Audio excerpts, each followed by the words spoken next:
Good morning, students. In today's lecture, we will create a user-defined function with no parameter and no return value. Let us start. अभी तक हमने user defined function define करने के लिए two ways discuss किए हैं। आज हम थर्ड वे डिस्कस करेंगे जिसमें हम फंक्शन को डिफाइन करने के लिए पैरामीटर लिस्ट यूज़ नहीं करेंगे। मीन्स हमारा फंक्शन कॉलिंग फंक्शन से पर्टिकुलर टास्क परफॉर्म करने के लिए किसी भी टाइप की वैल्यू रिसीव नहीं करेगा। फंक्शन को डिफाइन करने के लिए हम रिटर्न टाइप का भी यूज़ नहीं करेंगे। मीन्स कॉलिंग फंक्शन को किसी भी टाइप की वैल्यू रिटर्न नहीं करेगा। जब फंक्शन कोई वैल्यू रिटर्न नहीं करता है तब हम वॉइड कीवर्ड यूज़ करते हैं as a return type. Even हम रिटर्न स्टेटमेंट का भी यूज़ नहीं करेंगे फंक्शन की डेफिनेशन में। अब हम एक प्रोग्राम बनाएंगे। प्रोग्राम में हम यूज़र डिफाइंड फंक्शन क्रिएट करेंगे दो नंबर्स को ऐड करने के लिए। फंक्शन को डिफाइन करने के लिए हम parameter list and return value का यूज़ नहीं करेंगे। प्रोग्राम में हमने दो फंक्शन क्रिएट किए हैं। फर्स्ट फंक्शन का नेम है मेन फंक्शन से ही हमारे प्रोग्राम की एग्जीक्यूशन स्टार्ट होती है।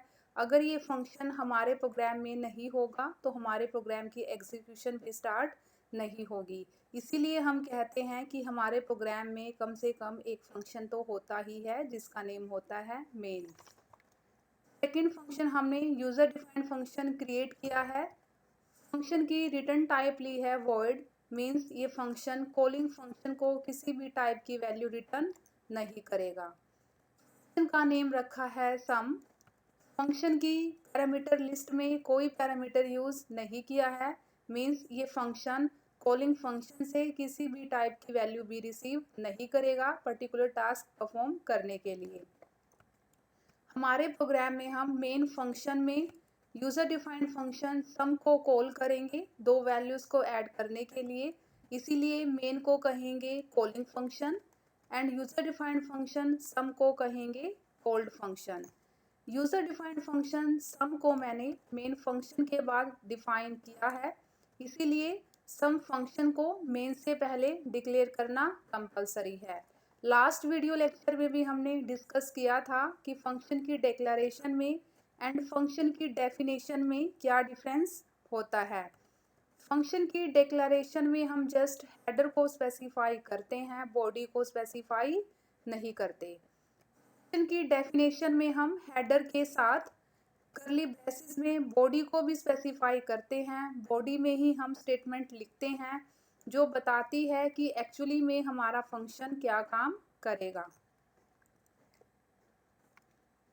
लास्ट वीडियो लेक्चर में हमने एक इम्पोर्टेंट पॉइंट डिस्कस किया था कि जब भी हमारे फंक्शन को कॉलिंग फंक्शन से कोई पैरामीटर नहीं लेने हैं लेकिन फिर भी उसे यूजर से इनपुट चाहिए तो उस केस में हम इनपुट लेने के लिए स्कैनफ की स्टेटमेंट अपने यूजर डिफाइंड फंक्शन की बॉडी में ही स्पेसिफाई कर देते हैं।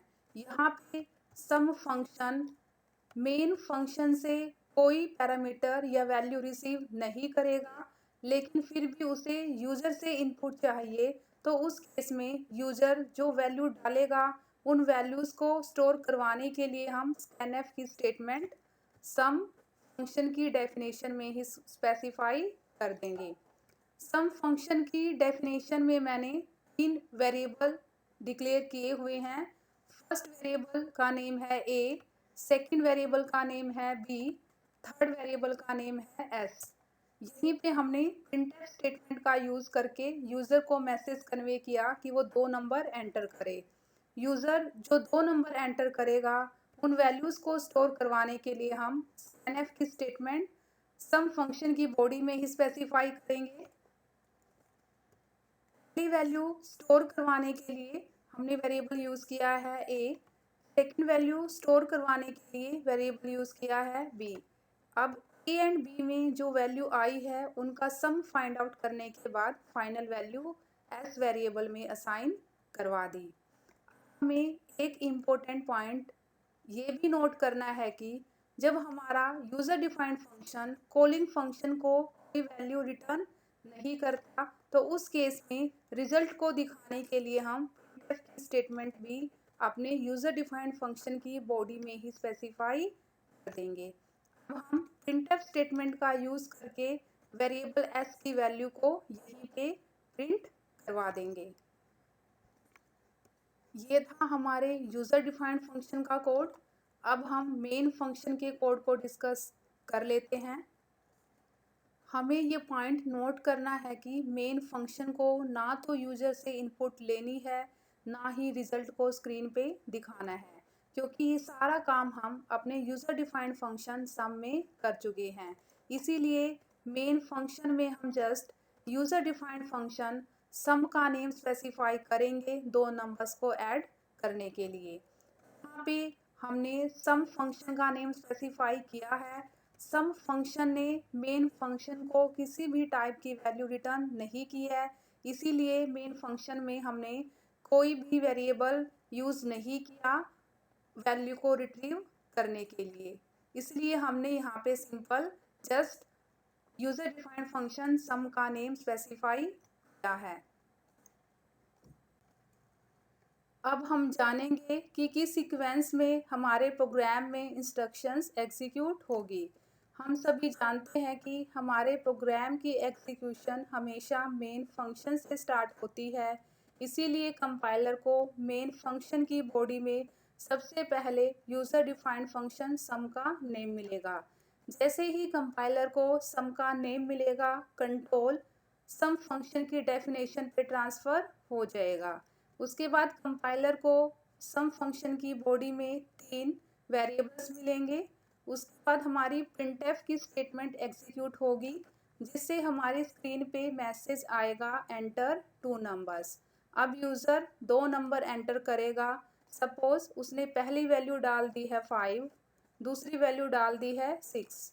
दोनों वैल्यू को स्टोर करवाने के लिए हमारी नेक्स्ट स्कैनफ की इंस्ट्रक्शन एग्जीक्यूट होगी, जिसमें पहली वैल्यू वेरिएबल ए में स्टोर हो जाएगी, दूसरी वैल्यू वेरिएबल बी में स्टोर हो जाएगी। अब कंपाइलर ए एंड बी में जो वैल्यू आई है उनका सम फाइंड आउट करके सम को वेरिएबल एस में असाइन करवा देगा। उसके बाद हमारी प्रिंटफ की स्टेटमेंट एग्जीक्यूट होगी, जिससे हमारी स्क्रीन पे मैसेज आएगा एडिशन ऑफ 2 नंबर्स इज़। यहाँ पे हमने वेरिएबल एस की वैल्यू दिखाई है, वेरिएबल एस की वैल्यू है 11, तो हमारा सम कितना आएगा 11। जैसे ही हमारे यूज़र डिफाइंड फंक्शन का कोड कंप्लीट होगा, कंट्रोल वापस से मेन फंक्शन की बॉडी में जहाँ पे हमने सम को कॉल किया था वहाँ पे ट्रांसफ़र हो जाएगा। आज के वीडियो लेक्चर में हमें 3 इम्पोर्टेंट पॉइंट नोट करने हैं। पहला पॉइंट है कि user defined function sum main function से कोई भी पैरामीटर रिसीव नहीं करेगा, इसीलिए यूज़र ने जो वैल्यू एंटर की है उन वैल्यूज़ को स्टोर करवाने के लिए हम स्कैनफ की स्टेटमेंट यूज़र डिफाइंड फंक्शन सम में ही स्पेसिफाई करेंगे। सम फंक्शन मेन फंक्शन को किसी भी टाइप की वैल्यू रिटर्न नहीं करेगा, इसीलिए हमने सम को दिखाने के लिए प्रिंटफ की स्टेटमेंट भी सम फंक्शन की बॉडी में ही स्पेसिफाई की है। सेकंड पॉइंट इज हमेशा रिजल्ट को दिखाने के लिए हम यूज़र डिफाइंड फंक्शन की बॉडी में ही प्रिंटफ स्टेटमेंट का यूज़ करेंगे, क्योंकि हमारा user defined function calling function को कोई वैल्यू रिटर्न नहीं करेगा।